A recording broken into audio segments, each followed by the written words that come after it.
하나님 아버지, 이 시간 저희를 새벽 기도로 인도하심을 감사합니다. 귀하신 아들의 죽음을 통해 저희의 죄를 사하시고 영원한 생명을 주셔서 감사합니다. 주시는 말씀들을 통해 이 사실을 더욱 알게 하시고 주님의 뜻을 더욱더 밝혀하는 지혜와 능력을 허락해 주시옵소서.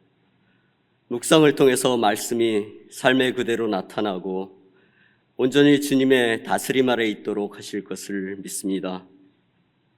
저희 스스로의 힘으로는 아무것도 할 수 없고 넘어질 수밖에 없는 존재임을 고백합니다. 오직 성령의 의지에서만 올바로 설 수 있음을 인정할 수밖에 없습니다. 말씀에 대한 철저한 이해로 모든 일 속에서 주님의 깊은 뜻과 인도가 있음을 이해하게 하시고 모든 것이 주님의 주권하에 있음을 보게 하시옵소서. 주님을 향한 마음과 순종하고자 하는 마음으로 성숙해 되는 변화를 경험케 하시고 기도로서 주님의 뜻을 찾아내는 분별력과 함께 주님이 머리 되시는 교회로부터 지속적인 생명의 공급을 받기를 원합니다. 주시는 말씀으로 인해 진정한 주님의 자녀됨을 깨닫는 시간이 될 수 있도록 이 시간 성령으로 인도하여 주시옵소서.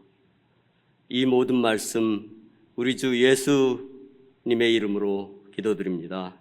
아멘. 하나님의 말씀은 열왕기하 2장 1절부터 14절까지 말씀입니다. 오늘 함께 묵상하실 본문 말씀은 구약성경 560페이지 열왕기하 2장 1절부터 14절까지 조금 천천히 저와 여러분이 한 말씀씩 나누어서 읽겠습니다. 열왕기하 2장 1절 여호와께서 회오리 바람으로 엘리야를 하늘로 올리고자 하실 때에 엘리야가 엘리사와 더불어 길갈에서 나가더니 엘리야가 엘리사에게 이르되 청하건대 너는 여기 머물라 여호와께서 나를 베델로 보내시느니라 하니 엘리사가 이르되 여호와께서 살아 계심과 당신의 영혼이 살아 있음을 두고 맹세하노니 내가 당신을 떠나지 아니하겠나이다 하는지라. 이에 두 사람이 베델로 내려가니 베델에 있는 선지자의 제자들이 엘리사에게로 나와 그에게 이르되 여호와께서 오늘 당신의 선생을 당신의 머리 위로 데려가실 줄을 아시나이까 하니 이르되 나도 또한 아노니 너희는 잠잠하라 하니라. 엘리야가 그에게 이르되 엘리사야 청하건대 너는 여기 머물라 여호와께서 나를 여리고로 보내시느니라. 엘리사가 이르되 여호와께서 살아 계심과 당신의 영혼이 살아 있음을 두고 맹세하노니 내가 당신을 떠나지 아니하겠나이다 하니라. 그들이 여리고에 이르매 여리고에 있는 선지자의 제자들이 엘리사에게 나와 이르되 여호와께서 오늘 당신의 선생을 당신의 머리 위로 데려가실 줄을 아시나이까 하니 엘리사가 이르되 나도 아노니 너희는 잠잠하라. 엘리야가 또 엘리사에게 이르되 청하건대 너는 여기 머물라 여호와께서 나를 요단으로 보내시느니라 하니 그가 이르되 여호와께서 살아 계심과 당신의 영혼이 살아 있음을 두고 맹세하노니 내가 당신을 떠나지 아니하겠나이다 하는지라. 이에 두 사람이 가니라. 선지자의 제자 50명이 가서 멀리 서서 바라보매 그 두 사람이 요단가에 서 있더니 엘리야가 겉옷을 가지고 말아 물을 치매 물이 이리저리 갈라지고 두 사람이 마른 땅 위로 건너더라.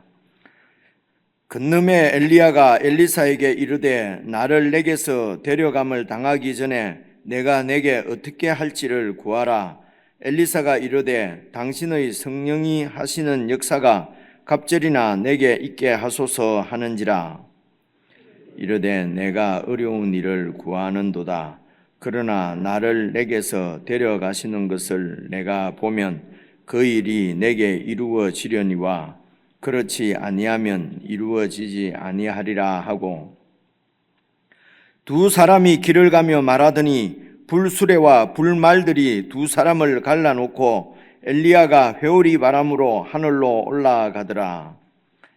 엘리사가 보고 소리 지르되 내 아버지여 내 아버지여 이스라엘의 병거와 마병이여 하더니 다시 보이지 아니하는지라.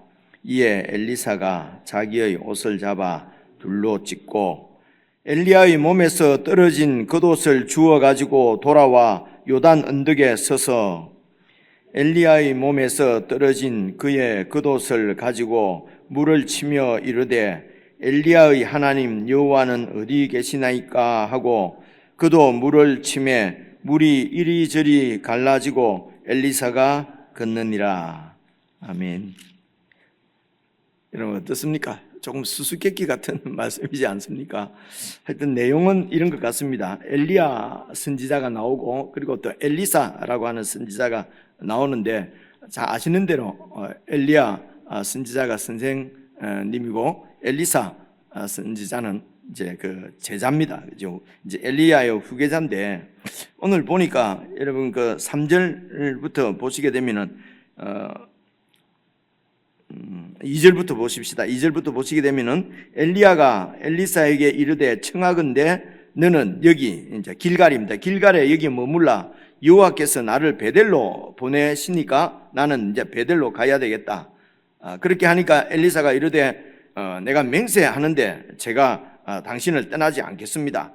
그렇게 해서 두 사람이 베델로 내려갔다는 것입니다.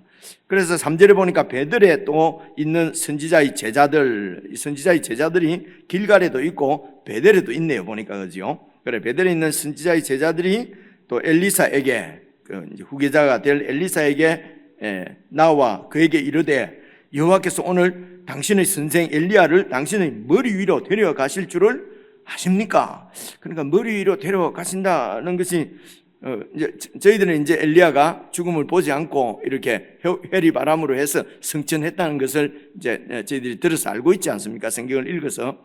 그래서 머리 위로 이렇게, 그래서 하나님께서 그 제자들에게, 이 선지자 생도들에게 어떤 식으로든지 아마 말씀을 해 주신 것 같습니다. 그런데 이제 그런 이렇게 여러분 그 죽음을 보지 않고 바로 이렇게 승천한 사람이 이제 성경에, 사실은 구약 성경에는 한 명 더 나옵니다. 그 에녹 있지 않습니까? 에녹이 이렇게 하나님과 동행하다가 하나님께서 그냥 이렇게 이 육신으로 죽음을 이렇게 보지 않고 그렇게 죽지 않고 이렇게 승천한 사람이 이제 에녹이 있고요.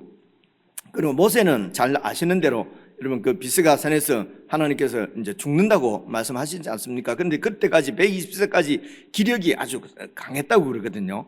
그러니까 보통 이렇게 아파서 노쇠해서 그렇게 죽는데 아마 기력이 이렇게 죽을 건강은 아니었던 모양이죠. 그런데 이제 하나님께서 모세를 이제 데려가셨습니다. 그런데 모세는 그래서 그곳에 죽었는데 이제 그 시체를 이렇게 찾지를 못해서 무덤이 없던가요? 그렇게 기억이 되는데, 그래서 승천했다고 하는 그런 명시적인 말씀은 그 모세에게는 없는데, 이제 시체를 못 찾으니까 모세도 승천한 것이 아닌가 이런 얘기들 좀 있는 모양입니다. 그런데 성경에 이렇게 나와 있는 승천한 사람은 이제 에녹이고, 그리고 오늘 이제 이 엘리야거든요. 그래서 이제 그러니까 이 생도들도 그렇게 이렇게 승천한다고 하는 죽음을 보지 않고 승천한다는 이런 것은 일반적이지 않으니까 아마 생소하지 않겠습니까? 이제 그런데 하나님께서 그 선지자들에게 어떤 식으로든지 이제 그런 말씀을 이제 하신 것 같습니다. 그런데 분명한 것은 당신의 선생이 이제 당신의 머리 위로 이렇게 올려간다는 말은 죽는다는 얘기잖아요. 그죠? 죽는다는. 그러니까 이제 엘리사에게 와서 당신 선생이 이제 곧 이렇게 하나님께서 데려가신다고, 우리 표현이라면 그냥 하나님 데려가신다고 이런 게 더 이해하기가 좋겠네요. 데려가신다는 사실을 아십니까? 하니까 이제 그 3절 마지막 부분에 보면요, 나도 또한 안 오니 너희는 좀 잠잠하라. 그러니까 지금 엘리야 같은 이런 대선지자가 이렇게 이제 죽는다고 하니까 이제 이 제자들은 얼마나 좀 이게 참으로 빅 뉴스잖아요. 빅 이슈가 되잖아요. 그러니까 막 이렇게 어떡하지? 뭐 이런 염려일 수도 있고 어쨌든 그런 이제 얘기들을 이렇게 여기까지도 아마 많은 생도들 중에서 엘리사와 엘리야의 관계가 좀 더 친분이 깊었던 모양이죠. 그러니까 당신 선생이 이제 돌아가실 텐데 이제 어떡하지? 그러니까 엘리야가 뭐라고 얘기합니까? 나도 안다. 제발 잠잠해라. 너희는 잠잠해라. 이제 이렇게 이제 얘기를 합니다. 그리고 이제 또 4절에 엘리야가 그에게 이르되 엘리사야 청하건대 너는 여기 베델에 너는 머무르라. 하나님께서 나를 여리고로 보내신다. 그래서 나는 여리고로 가야 될 하나님께서 이렇게 명하시니까 여리고로 가야 되니까 너는 여기 있으라. 그러니까 4절은 뭡니까? 엘리사가 이르되 여호와께서 살아계심과 당신의 영혼이 살아있음을 두고 똑같은 말씀이죠. 맹세하노니 내가 당신을 절대로 떠나지 않겠습니다. 그렇게 해서 이제 여리고로 또 길갈에서 그렇게 베델에서 여리고까지 계속 엘리사가 엘리야를 따라가는 이제 이런 그 내용, 이런 표현을 계속 이렇게 얘기를 했습니다. 5절에도 보니까 여리고에 있는 또 선지자의 제자들이 엘리사에게 나와서 이르되 여호와께서 오늘 당신의 선생을 또 데려가신다. 당신의 머리 위로 데려가실 줄 알고 계십니까? 그러니까 너는 모르지. 내가 알려줄까? 이런 것보다도 알고 이 생도들도 알고 있는데 엘리사가 또 알고 있겠지요. 그죠? 그래서 이제 그런 얘기들을 막 좀 하고 싶은 거예요. 그런데 또 엘리사가 뭐라고 그럽니까? 이르되 나도 안 오니 난 알고 있다. 잠잠하라. 그렇게 또 말을 함께 이렇게 이런 수근거리는 이런 말을 하지 않도록 그렇게 하는 모습을 볼 수가 있습니다. 그리고 6절 똑같은 말씀이 나옵니다. 엘리사에게 하나님이 나를 또 요단으로 보내신다. 너는 여기 있어라. 그러니까 또 엘리사가 내가 맹세하는데 나는 당신을 떠나지 않겠습니다. 그래서 이제 요단까지 와서 이제 요단을 건너가면은 이제 요단 동쪽이고 이제 요단 서편은 가나안 땅이고 그렇지 않습니까? 그래서 이제 요단강을 건너는데 건널 때에 어떻게 건넙니까? 7절에 보니까 선지자의 제자 50명이 가서 멀리 서서 바라보매 그 두 사람이 요단 강가에 서 있더라. 이 선지자의 제자 50명은 선지자가 50명이라기보다는 선지자들 중에 선지자의 제자들 중에 한 50명이 이제 그 두 명이 엘리야와 엘리사가 요단가에 서 있는 것을 이래 이제 증인이라고 볼 수가 있습니다. 증인. 그렇죠?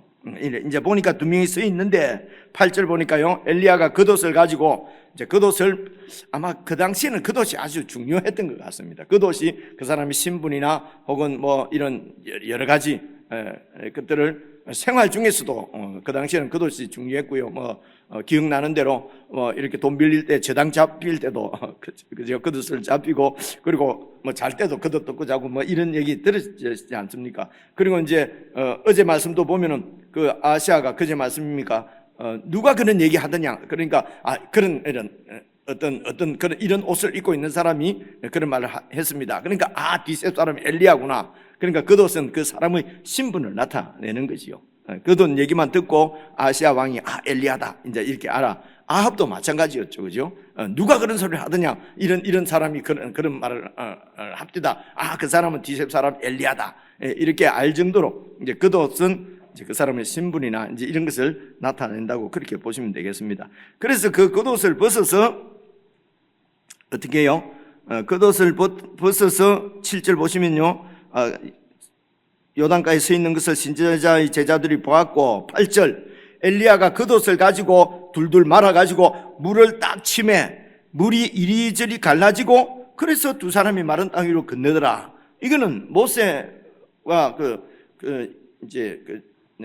이스라엘이 출애굽을 할 때에 여러분 요단강을 건너는 홍해가 갈라지는 그런 모세도 떠오르게 만들고 그리고 또 여호수아가 이스라엘 백성들을 데리고 가나안 땅에 들어올 때도 요단강을 건너야 되잖아요, 그죠? 그때 여러분 기억 나시겠지만은 이제 이 제사장들이 먼저 이렇게 요단 강을 밟으니까 물이 이렇게 다 마른 땅이 되어져서 그것을 이스라엘 백성들이 건넜다. 그래서 이렇게 강이 갈라지고 그 사이로 이렇게 건너갔다는 것은 하나님의 권능입니다. 출애굽시키신 하나님의 권능을 보여주시는 것이죠. 그래서 하나님이 이 지금 백성들이 이스라엘 백성들 중에서 이런 신실한 하나님의 백성들은 낙심이 되는 게 온 천지가 다 우상 천지가 돼서 하나님을 믿는 사람이 없고, 그래서 이렇게 살아계신 하나님을 이스라엘 백성들이 섬겨야 되는데 다 하나님을 배반했다는 것입니다.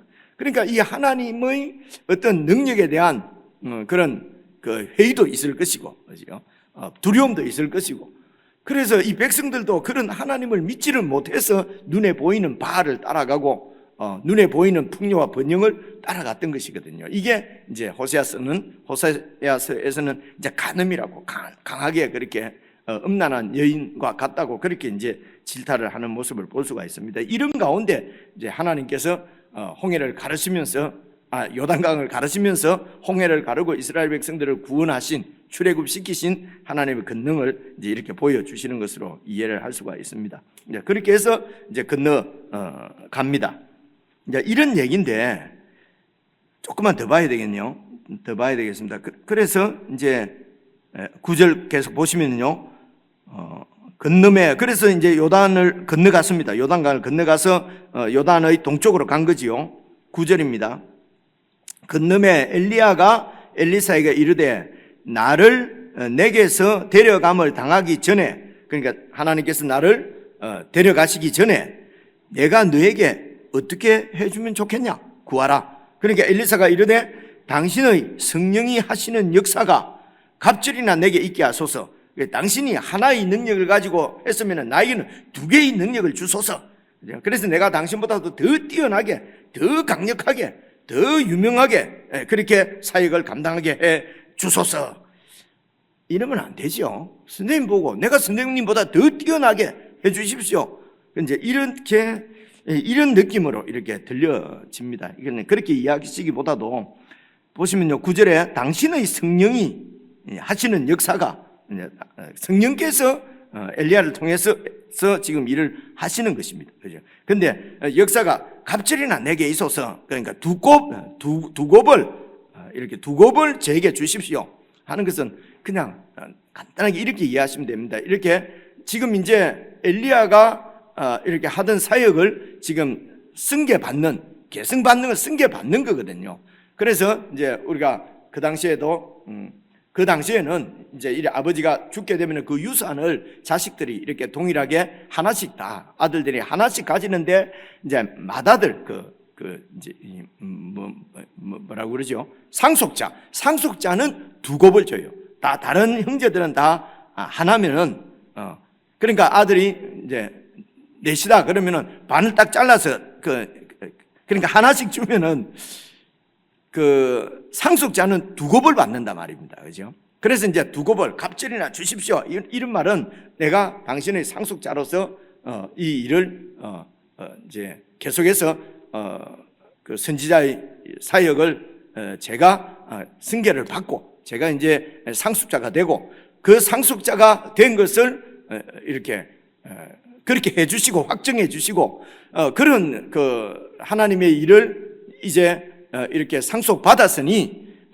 그 일을 잘 감당할 수 있도록 성령의 그 능력이 성령께서 늘 저와 함께 하셔서 후계자로 삼으시고 그리고 그 일을 계속해 나가 주십시오.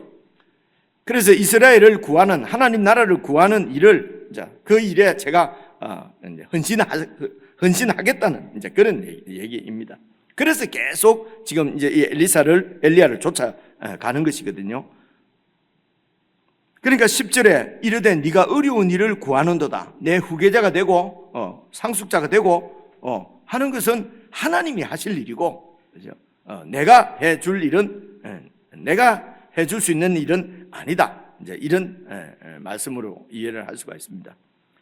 그래서 이르되 어려운 일을 구하는도다. 그러나 나를 내게서 데려가는 것을 네가 보면은 그 일이 이루어지리니 하나님께서 이렇게 이 모든 일을 주관하시고 주도하시는 이 일을 네가 보게 되면은 그렇게 계속해서 이 사역을 네가 상속받아서 하게 되겠지만은, 그러나 마음이 그렇게 하나님의 일에 관심이 있는 것이 아니고 또 내 욕망과 욕심을 따라서 네 길을 가게 되면은 그런 일은 이루어지지 않는다. 실제적이죠. 우리는 그냥 하나님도 막 성령의 능력으로 정말 주님 앞에도 충성하고 싶고, 그리고 또 내일도 좀 같은 뭐 다홍치 말하고 내일도 잘 되고 이제 이런 마음들이, 그러니까 세상에서도 잘 되고, 그리고 또 주님의 일에도 크게 이렇게 이제 영광스럽게 그렇게 하나님 앞에 쓰임 받고, 이제 이런 두 마음을 갖고 있는 것을 우리가 잘 압니다. 그렇죠? 그래서 온전히 하나님 나라의 그의 나라와 의를 구하는 그런 네 마음이, 그런 중심이 이제 중요하다고 하는 것을 말씀하는 것이라고 이해를 할 수가 있습니다. 이제 그 얘기를 끝내고 11절 두 사람이 이제 길을 가면서 또 여러 이야기들을 이렇게 하는데, 불수레와 불말들이 이렇게, 불 이러면은 무슨 기적 막 이렇게 하지 말고요. 불 이러면 하나님의 보이지 않는 하나님이 우리 눈에 보이도록 임재하시는 것을 나타내는 하나님의 영광입니다.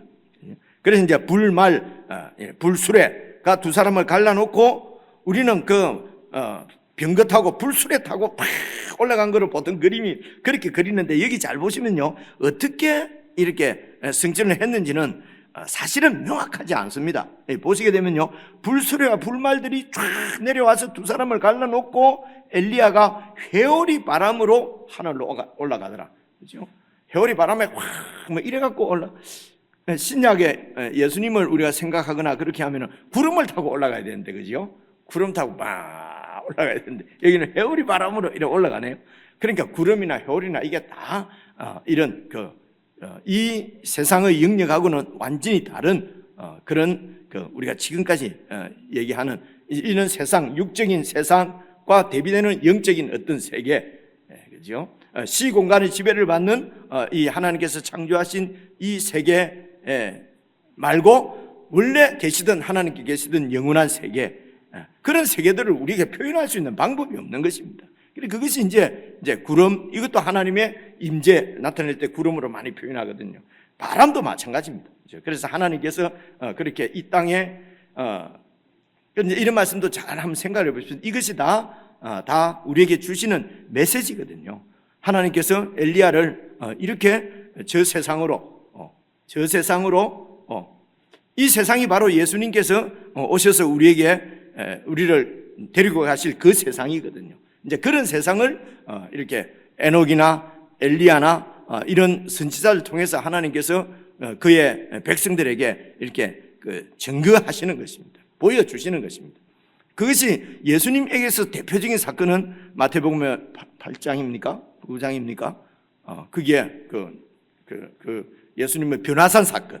그죠? 그 변화산의 제자들 3명, 12명 중에서도 꼭 3명만, 예수님도 참 처사가 마음이 잘 안 들어요. 그죠? 다 데리고 가지. 왜 꼭 12 중에서 또 서로 싸우게 3명만 또 딱 데리고 가자.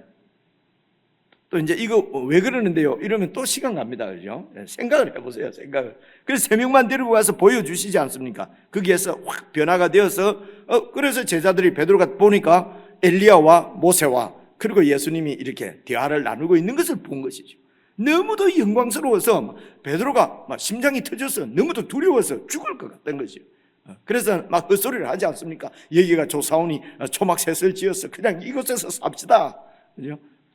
그리고 정신 차려서 그게 표현이 어떻게 돼 있냐면요, 이 베드로가 자기도 무슨 말을 하는지도 모르는 소리를 막 내뱉었다 이렇게 되어 있습니다. 그러니까 이제 예수님께서 내가 죽고 부활할 때까지 이 얘기를 아무에게도 하지 마라. 이유는 뭡니까? 얘기해봐야 알아듣지도 못하고 도리어 그냥 어떤 이런 그냥 신비한 세계, 무슨 기적 막 이런 걸로 그냥 치부해 버리기 때문에 말하지 말라는 것입니다. 이것은 여러분 하나님께서 새로 지으실 새 창조의 세계가 있는 것을 이렇게 우리가 살 그 새 우리를 그래서 새롭게 창조하시고 또 이제 이 세상의 끝날이 되면은 이 세상을 그런 세상, 영원한 세상으로 새롭게 창조하실 것이고, 그리고 우리 이렇게 낮은 몸, 썩을 몸, 죽을 몸도 영광의 몸으로, 예수님이 부활하실 때 입으셨던 그런 몸으로 우리를 다시 새롭게 창조하실 것, 그것이 우리 부활입니다. 그것을 이제 다 보여주시는 것이죠. 자, 여기까지 대충 이렇게 말씀을 드렸는데요. 그래서 지금 왜 하나님께서 이제 첫째 드는, 이제 이 성경만 읽으면요, 첫째 드는 생각은 왜 하나님께서 엘리야를 이곳저곳으로 이렇게 이끌고 다니고, 엘리야는 왜 또 엘리사 보고 너는 여기 있어라 그러고 나만 간다 그러고, 엘리사는 또 죽자고 따라다니고, 도대체 이게 무슨 얘기인지, 그죠? 이제 그냥 한 두 번 읽어보면 이 글 내용은 알 수 있을 것 같습니다. 그런데 이게 왜 이러는지 이런 것을 참 애매하게 알 수가 없어요. 그죠? 그래서 사실은 왜 엘리야가 엘리사 보고 자꾸 따라오지 말라 그러고 이런 것이 명확하게 왜 그러는지는 지금 본문에 나와 있지 않기 때문에 사실은 우리가 잘 알 수가 없어요. 그죠? 잘 알 수는 없는데, 이제 그 앞부분에 여러분 엘리야 그러면은 엘리야의 사역에 있어서 그 클라이막스는 여러분 갈멜산에서 이렇게 바알 선지자들하고 대결해서 하늘에서 불이 내려오는 사건 아닙니까? 그죠? 여러분 그 현장에 여러분 있었다고 생각해 보십시오. 와, 여러분 이 엘리야가 기도할 때에 이렇게 불을 내려주시는 살아계신 하나님을 볼 수 있는 현장에 저와 여러분이 있었다 그러면 얼마나 그죠? 그런데 그 주인공이 또 나야. 엘리야의 자리에 내가 있다. 내가 하나님께 기도했는데 하나님이 불을 내려주셨다. 이러면은 여러분 이런 기적이 백성들이 눈앞에 나타났으면은 그래 이건 엘리야 대단하다 이런 얘기가 아닙니다. 그렇게 온 이스라엘 백성들이 모두 다 바알이 우리에게 풍요와 이런 번영을 준다고 바알을 따라가고 있는 그런 세상에 엘리야는 알고 있어요. 저는 알고 있어요. 하나님이 진짜 하나님인 것을 알고 있는데 이 백성들이 그걸 모르는 거예요. 그런데 이 바알 선지자들이 반나절을 그렇게 뜨겁게 기도하고 그렇게 해도 전혀 하늘에서는 아무런 이런 조짐이 없는데 엘리야가 하나님이 살아계시는 줄 믿습니다. 하나님 불을 내려주셔서 정말 여호와 하나님이 살아계신 것을 이 백성들에게 알게 해주십시오 라고 했는데 하늘에서 불이 확 내려왔다. 그럼 죽어도 여한이 없을 것 같지 않습니까? 그죠? 그리고 그 현장을 보았다 그러면 백성들이 이제는 바알을 버리고 완전히 하나님께로 돌아올 거라고 생각하지 않아요. 그죠? 이런 기적을 보고도 안 돌아오는, 죄송합니다, 안 돌아오는 놈들이 나쁜 놈들이지. 그죠?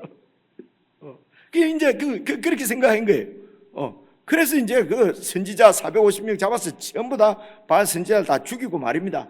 여러분, 엘리야가 얼마나 이제 뜨거웠겠습니까? 마음이. 그죠? 그런데 그 다음날 보니까요, 전혀 변한 게 없어요. 여전히 아합 왕도 하나님께로 돌아오지 않고, 그리고 아합 왕의 그 부인인 이세벨은 도끼가 더 올라서 엘리야를 잡아 죽이려고 그러고, 이제 그렇게 서서히 시퍼리진 황후의 모습을 보고 백성들도 그냥 두려워서 그냥 하나님 또 하나님께로 돌아오는 것이 아니라 그냥 이세벨의 통치 가운데로 바알 속으로 들어가 버리고. 그러니까 도대체 하나님이 살아계신 이런 기적을 보고도 이 하나님께로 돌아오지 않는 이 인생들, 이 이스라엘 내 백성들 도대체 소망이 있을까? 낙심되는 것입니다. 여러분, 큰 성공을 이루고 나면은 그 다음에 마음이 이렇게 허전해진다 이런 얘기하는 것이 아니에요. 여러분, 엘리야 생각해 보십시오. 온 백성이 이제는 하나님께 찬양하며 두 손 들고 항복하며 돌아올 줄 알았는데 상황은 전혀 변한 거 없어요. 그러니까 엘리야가 그래서 로뎀 나무 밑에 가서 죽여 주십시오. 내가 이 사역이 무슨 소용이 있습니까? 이렇게 설교하고 이렇게 전도하고 이렇게 하는 게 무슨 소용이 있습니까? 여전히 내 마음은 악하고 그런 복음을 전하는 나도 별로 변한 것 같지도 않고 이 백성들도 아무리 들어도 그냥 믿는 것 같아가도 지 바쁜 일 생기면 다 뭐 자기 일 따라 가버리고, 소를 샀으니 가고, 사업을 상가를 샀으니까 가고, 뭐 다 가버리고, 도대체 이게 무슨 소용이 있습니까? 이제 이렇게 해서 낙심하는 것입니다. 그렇게 해서 40일을 걸어서 어디까지 갑니까? 이제 호렙산까지 가지 않습니까? 가서 그냥 동굴 속에 들어가서 그냥 막 이렇게 빨리 좀 죽여주십시오 하고 있지 않습니까? 그래 하나님이 이제 이 엘리야를 만나 주십니다. 막 폭풍 가운데도 폭풍이 일어서 나가보니까 하나님이 없어요. 그죠? 번개가 쳐서 나가보니까 하나님이 안 계세요. 지진이 일어나서 나가보니까 하나님이 안 계세요. 그래서 그냥 동굴에 들어와서 있는데 세미한 음성으로 하나님의 음성이 들리고, 그렇게 해서 하나님 만나는 장면이 여러분 그 앞에 열왕기상 앞으로 몇 장만 넘기면은 이 말씀을 보시면 이렇게 이야기가 좀 수월해서 말씀을 드리는 거예요. 19장 있습니다. 19장 한번 봐보십시오. 앞으로 조금만 몇 장 넘기면은 열왕기상 19장 보십시오. 14절 한번 보십시오. 19장 14절. 여기서부터 제가 그냥 읽어볼게요. 19장 14절입니다. 그가 대답하되, 엘리야가 대답하되 하나님 그 앞에 엘리야야 네가 어찌하여 여기 이렇게 있느냐. 14절. 그가 대답하되 내가 만군의 하나님 여호와께 열심히 유별하오니 이는 이스라엘 자손이 주의 언약을 버리고 주의 제단을 버려버리고 이스라엘 자손이 이런다는 말입니다. 칼로 주의 선지자들을 죽이고 그렇게 해서 오직 나만 남았습니다. 그런데 그들이 내 생명도 찾아 죽이려고 지금 그렇게 하고 있습니다. 바로 이 앞에 그 갈멜산에 불이 내려오는 사건이 있었거든요. 그런데 아무런 변화된 것도 없고 오직 나만 남았습니다. 이 백성들이 전부 다 하나님을 떠나서 그렇게 바알을 섬기고 하나님 믿는 나까지도 잡아 죽이려고 합니다. 15절입니다. 여호와께서 엘리야에게 이르시되 너는 네 길을 돌이켜서 광야를 통하여서 다메섹으로 가라. 가서 하사엘에게 기름을 부어 아람 왕이 되게 하고, 그래서 다메섹에 가서 엘리야가 하사엘 장군에게 이렇게 기름을 붓고 하는 내용은 안 나옵니다. 이것이 하나님의 계획이라는 것입니다. 하나님의 뜻을 알려주시는 것입니다. 하나님은 이제 좀 있으면은 하사엘, 그렇게 이스라엘 백성을 괴롭히는 하사엘은 죽고, 하사엘이 아니고 이러거든 하사엘에게 그 앞에 왕은 죽고 하사엘을 이제 그 후계자가 아람 왕이 되게 할 것이고, 16절 보십시오. 너는 또 님시의 아들 예후에게 기름을 부어 이스라엘 왕이 되게 하고, 지금 북쪽 이스라엘의 그 왕이 아합 왕이잖아요, 그죠? 그리고 이제 그래서 예후를 세워서 아합을 심판하시겠다는 것입니다. 이렇게 지독하게 하나님을 대적하는 아합 왕가를 왜 그대로 놔두십니까? 다 굴복하고 나만 지금 남았습니다. 그들이 나까지도 죽이려고 합니다. 돌아가라. 그냥 가서 네가 시키는 일만 해라. 그 아합 왕조는 내가 예후를 들어서 다 심판할 것이다. 하나님에게는 계획이 다 있습니다. 하나님 나라는 하나님이 주도적으로 세워 가시는 것입니다. 그죠? 그러면 엘리야는 뭐 하라는 말입니까? 그저 내가 내게 맡긴 사명에, 내가 맡긴 일에 그냥 그 일을, 그래서 그 일을 했는데도 아무 세상이 변화 안 됐다고 하나님이 계십니까? 안 계십니까? 지금 이 말이잖아요, 그죠? 죽여주십시오, 이런 얘기잖아요, 그죠? 아무도 없고 하나님 나라는 무너지게 생겼습니다. 그러니까 돌아가서 내가 좀 있으면은 아람 왕도 하사엘 장군을 세워서 심판할 것이고, 북쪽 이스라엘도 아합 왕조도 내가 예후를 들어서 심판할 것이고, 그 다음 보십시오. 16절 계속 읽을게요. 또 님시의 아들 예후에게 기름을 부어 이스라엘 왕이 되게 하고, 또 아메므홀라사밧의 아들 엘리사에게 기름을 부어서 너를 대신하여 선지자가 되게 하라. 엘리사를 선지자로 세워라. 그럼 너는 그냥 죽고, 너는 이제 너 일은 끝났다. 그럼 내가 그냥 너를 데리고 올 것이고, 그리고 엘리사를 너를 대신해서 세워라. 그래서 17절 하사엘의 칼을 피하는 자를 예후가 죽일 것이요. 그래서 이 이스라엘을 왜 심판 안 하십니까? 이 이스라엘을 내가 하사엘을 통해서 심판할 것이고, 그리고 하사엘 아람 왕과의 전쟁에서 살아남은 자는 예후를 통해서 심판할 것이고, 그다음 봐보십시오. 예후의 칼을 피하는 자는 엘리사가 죽이리라. 그래서 이건 생명을 죽이는데 목적이 있는 게 아니죠. 엘리사는 장군이 아니잖아요, 그죠? 엘리사가 죽이리라. 하나님께서 이렇게 이제 엘리사를 세워서 이 백성들을 구원하는 이 구원 사역은 하나님이 계속 해 나가신다는 것입니다, 그죠? 그리고 이제 18절 그러나 내가 이스라엘 가운데에 7,000명을 남기리니 다 바알에게 무릎을 꿇지 아니하고 다 바알에게 임무가 차지 아니한 자라. 혼자만 남았다고 그러는데 7,000명을 남겨뒀다. 하나 둘 셋 넷 딱 7,000명 아니고 7,000명. 필요한 숫자는 필요한 완전수거든요. 완전한 하나님 백성은 내가 다 남겨두었다. 여러분 좀 떠오르지 않습니까? 그죠? 그래서 이제 베델로 이렇게 요단 쪽으로 이렇게 여리고로 그런 각처에 선지자의 제자들이 있었습니다. 그래서 하나님께서 다 불러 모아서 그렇게 해서 그런 어두운 암흑 같은 아합의 통치 가운데서도 그 바알에게 무릎을 꿇지 않고 하나님의 뜻을 기다리며 그렇게 선지자로서 이렇게 이제 양육을 받고 있는 그런 그 하나님의 무릎 꿇지 않는 7천이 여기저기 하나님께서 두신 것입니다. 그러면 엘리야 너는 뭐 하라고요? 그래서 그 학교를 하나님께서 가라고 하는 곳으로 가서 그들에게 또 하나님의 말씀을 전하고 하나님의 위대하심을 증거하고 그리고 잘 참고 기다리도록 하나님 말씀으로 격려하고 너는 그렇게 하고 그래서 또 후계자를 내가 지정하는 후계자를 그렇게 해서 여러분 19절 보시면요, 방금 읽은 19절도 보시는 게 나겠네요. 시간이 가도 엘리야가 거기서 떠나 사바스의 아들 엘리사를 만났어요. 그죠? 그런데 엘리사는 뭐합니까? 12겨리 소를 앞세우고 밭을 가는데 그러니까 아주 분홍이에요. 분홍. 그죠? 12겨리 소를 가지고 막 밭을 갈고 있습니다.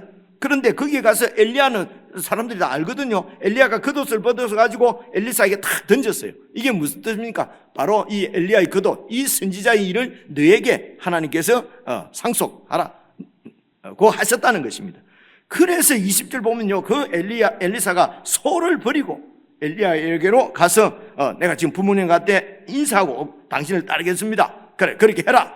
그러니까 이제 21절 엘리사가 그를 떠나 돌아가서 한 겨리소를 가져다가 잡고 소의 기구를 다 불살라서 고기를 잡아 백성에게 다 주워 먹고 그렇게 일하던 그 농사 짓던 거 다 그냥 그 기구들 다 그냥 이렇게 백성들에게 이렇게 이 고기를 구워서 나누어 주고, 그죠?